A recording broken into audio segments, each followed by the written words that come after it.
I condemn in the strongest term the excessive use of force in the service of the warrant of arrest on accused Pastor Apollo C. Quiboloy of the Kingdom of Jesus Christ by the state forces.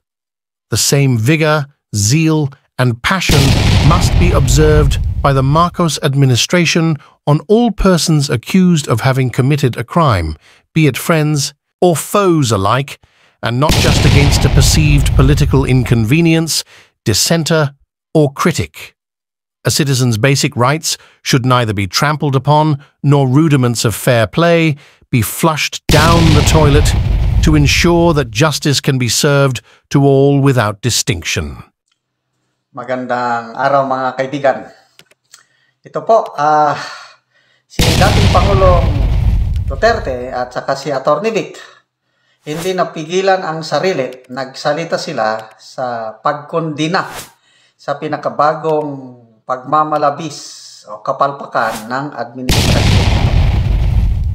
Marami ng sunod-sunod na kapalpakan na ginagawa ng administrasyon at ang pinaka-latest, yung sobrang excessive use of force na ginawa nila sa pag-serve ng warrant of arrest laban kay Pastor Apollo Quiboloy. So, nag-issue ng strong condemnation si Atty. Vic, tapos sinundan ni ex-President Duterte. Ito, unahin natin ang pahayag, pagkondina ni Atty. Vic Rodriguez.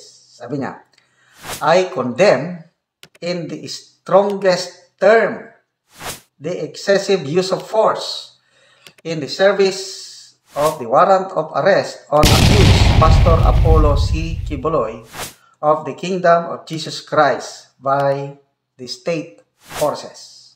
Okay.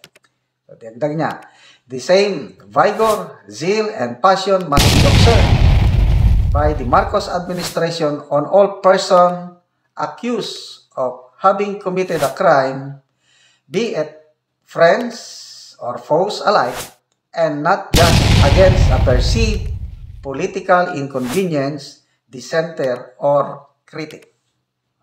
So, explain lang natin sandali ha. Kinondina. Sobrang excessive use of force. Overkill nga yung pag-serve. So, sana, sabi ni Atty. Vic na ganito rin sana ang gawin sa lahat na akusado. Hindi yung pinipili na sinisingle out nila si Pastor Quiboloy dahil lang sa, ano bang kasalanan ni Pastor Quiboloy? Ang kasalanan man lang niya is, naging kaibigan niya si former President Duterte. Ang kasalanan lang niya is siya ang may-ari ng SMNI na ginawang platform ng Pangulong Duterte para sa programa niya, gikan sa masa para sa masa, doon na, hindi mo maiwasan, magsalita ang dating Pangulo. Ito na, nagalit ang administrasyon ito at ito na, sinisingle out nila si Pastor Quiboloy. Ito yung sabi niya nga, dissenter or critic. Kaya anong nangyayari ngayon sa SMNI? Wala na, nagorgor na. Okay. So, ito, dagdag ni Atty. Vic, bagamat may kinakaharap na kaso si Ginoong Apollo Quiboloy, siya ay hindi pa convicted. At hindi naman ito kilala bilang violenting tao kahit ang mga miyembro ng Kingdom of Jesus Christ ay hindi kilala bilang mga violenting tao. Agree ba kayo mga kaibigan na hindi violente ito Pastor Quiboloy? Pati KOGC members.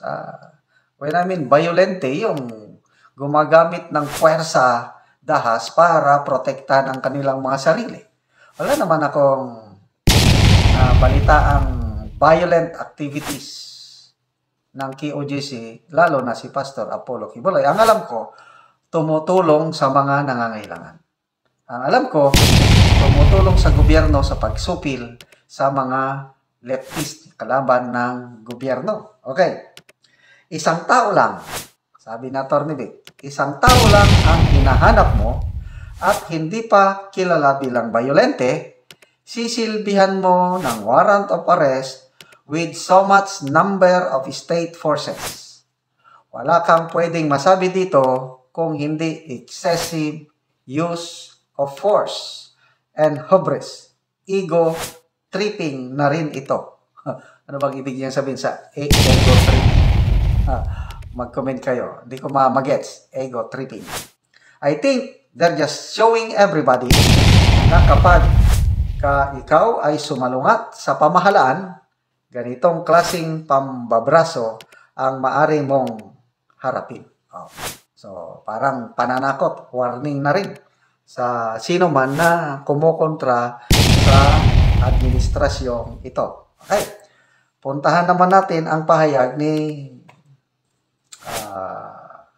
Tatay Digong. Ito, sa Philippine Star nito. Title, Duterte on serving of Kibuloy arrest warrant, overkill. Ang pahayag ng PNP Region 11, wala daw overkill. Sinusunod lang daw nila ang utos sa kanila. Tapos, peaceful daw ang nangyaring pag-serve ng arrest warrant. Okay.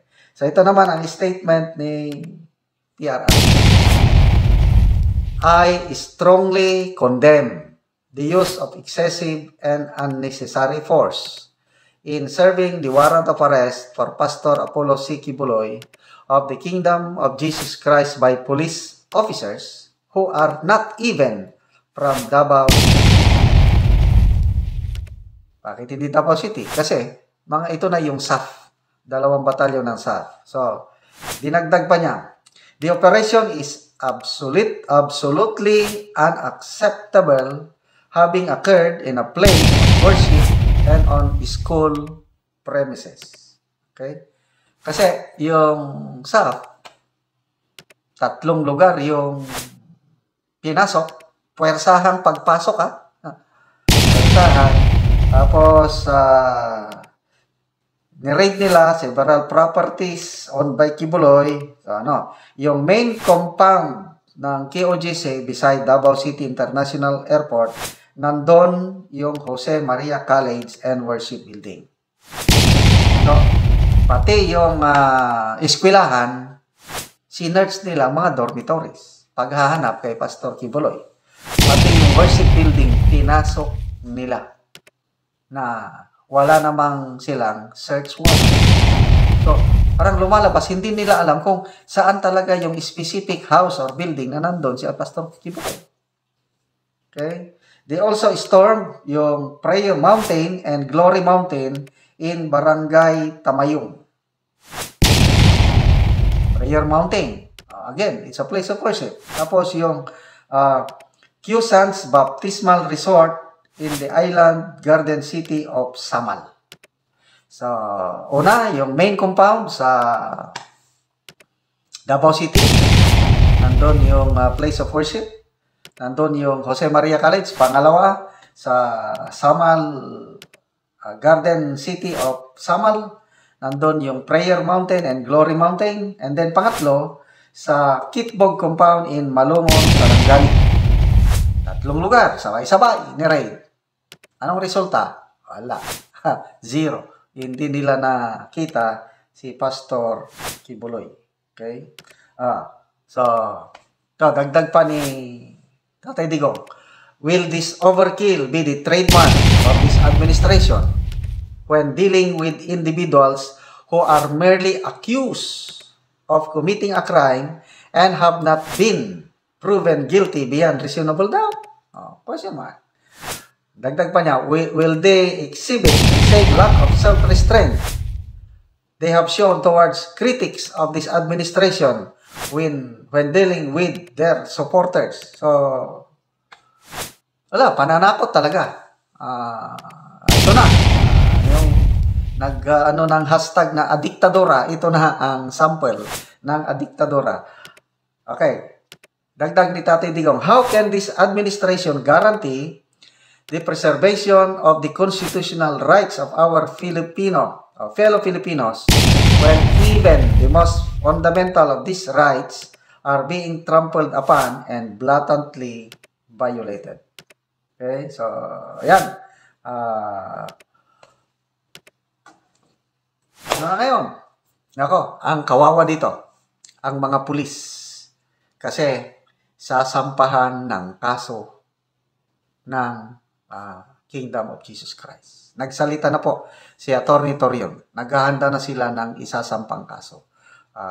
So mga pulis, sumusunod lang sa utos, nasobrahan nila dahil under pressure sila na huliin ang isang tao, nasobrahan, sila ngayon ang mag-suffer ng consequences dahil siguradong susunod na ang legal action ng Kingdom of Jesus Christ sa mga police raiders.